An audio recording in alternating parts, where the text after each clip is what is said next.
যাই হয়ে যাক না কেন শ্রাবণ মাসের প্রত্যেকটা সোমবার আমাকে পালন করতেই হবে, কিন্তু এই বছর প্রত্যেকটা সোমবার পালন করতে পারবো না ভেবেই মনটা খারাপ হয়ে গেল। সকাল সকাল ঘুম থেকে উঠে চলে গেছি ফুল কিনতে, কারণ আজকে শ্রাবণ মাসের প্রথম সোমবার। বাজারে যেতে দেরি হয়ে গেছিল বলে প্রায় সব ফুলের দোকানে আকন্দ ফুলের মালা, ধুত্র ফুলগুলো শেষ হয়ে গেছিল, কিন্তু এগুলো ছাড়া তো বাবার পুজো অসম্পূর্ণ। এই তো এই দোকানে এখনো আকন্দ ফুলের মালা শেষ হয়নি, আর ধুত্র ফুল ছিল। সাথে সাথে আমি ধুত্র ফুল, আকন্দ ফুলের মালা, বেলপাতা সবকিছু প্যাক করে নিলাম, আর সাথে কিছু দুব্ব আর ধুত্রা ফলও নিয়েছিলাম। আর তারপরে চলে গেছিলাম দশকর্মার দোকানে, কিন্তু দোকানে গিয়ে তো পড়লাম মহা মুশকিলে। বেশিরভাগ জিনিসের নামই আমি ভুলে গেছি। তারপরে দোকানে কাকিমাকে বললাম যে শিব পুজোর জন্য যে সমস্ত জিনিস লাগে সবকিছু আমাকে প্যাক করে দাও। এরপরে মিষ্টির দোকান থেকে কিছু মিষ্টি, কালাকাঁদ আর দই নিয়ে চললাম বাড়ির পথে। আর হ্যাঁ, আজকে কিন্তু আমি সাইকেল নিয়ে বাজার করতে বেরিয়েছিলাম। মুদি দোকান থেকে কিছু জিনিস কেনা বাকি ছিল, সেগুলো কিনে নিয়ে সোজা বাড়িতে গিয়ে একটা পাত্রের বাটিতে সাবু ভিজিয়ে রাখলাম, কারণ আজকে তো আমি কোনো রান্না করা জিনিস খেতে পারবো না, ফল সাবুকেই থাকতে হবে। স্নান করে এসে ভাবলাম কিছু রিল বানাবো, সেই কারণে মুখে হালকা মেকআপ করে নিয়েছি, কারণ পুজো করতে করতে তো সেই সন্ধ্যা হয়ে যাবে। আর সকাল থেকে যেহেতু উপোস করে আছি, চুপচাপ বসে থাকলে আরো বেশি খিদে পেয়ে যাবে, তাই ভাবলাম কিছু একটা কাজ করব। ভাবলাম একটু ন্যাচারাল মেকআপ করবো, সেই কারণে লিপ টিনটা টোটা লাগিয়েছিলাম, কিন্তু লাগানোর পর দেখো কি বিচ্ছিরি লাগছে দেখতে, তাই জন্য আমি আবার একটা ডার্ক কালারের লিপস্টিক লাগিয়ে নিলাম। আমার কিন্তু সাজগোজ কমপ্লিট হয়ে গেছে, আর আমি কিন্তু এটা স্পেশালি শিব পুজোর জন্য সাজিনি, এটা অ্যাকচুয়ালি শিব পুজোর উপর রিলস বানাবো বলে সেজেছি। যেই রিলসগুলো আই গেস তোমরা অলরেডি দেখে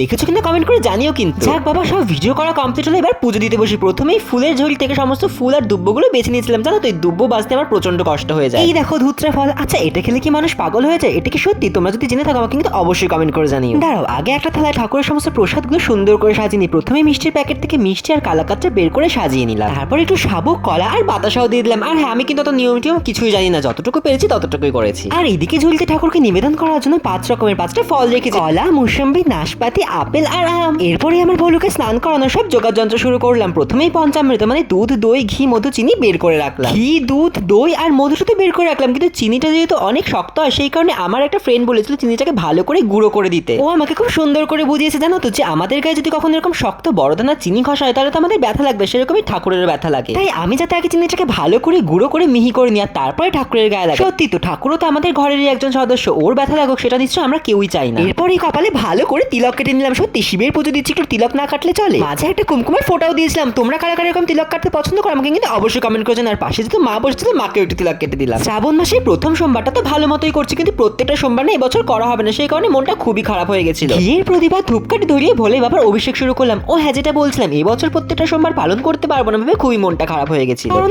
একদিন পরে আমাকে শুটের জন্য চলে যেতে হবে আসামের শিলচরে। আর ওখানে গিয়ে তো এত কিছু পালন করা একদমই সম্ভব নয়। ওখানে গিয়ে কোথায় থাকবো, কিভাবে থাকবো, কখন বাড়ি ফিরবো, এসবের কিছুই ঠিক থাকবে না, তাই এত কিছু পালন করা একদমই সম্ভব নয়। তাই আমি ঠিক করেছি যে এই বছর শ্রাবণ মাসের প্রথম আর শেষ সোমবারটাই পালন করব। একে একে দুধ, দই, ঘি, মধু, চিনি আর সব শেষে সুগন্ধি গঙ্গার জল দিয়ে ভোলে বাবার অভিষেক সম্পন্ন করলাম। সত্যি কথা বলতে আমি অত নিয়ম শিয়ম কিছুই জানি না, আমার মন যেভাবে চেয়েছে সেইভাবেই পুজো দিয়েছে। তাই হয়তো আমার পুজোতে তোমরা অনেক ধরনের ভুল ভ্রান্তি বা খুঁতো দেখতে পাবে, আর আমার মনে হয় ভক্তিটাই আসল, সেই কারণে আমার মন যেভাবে চায় সেইভাবেই পুজো দিই, আর এইভাবেই আমার পুজো দিতে ভালো লাগে। স্নানের শেষে ফুল বেলপাতা দিয়ে ভালো করে ভোলে বাবাকে সাজিয়ে দিলাম। কেমন লাগছে দেখতে আমাকে কিন্তু অবশ্যই কমেন্ট করে জানিও। আর হ্যাঁ, সবশেষে কিন্তু ভোলে বাবাকেও একটা তিলক কেটে দিলাম।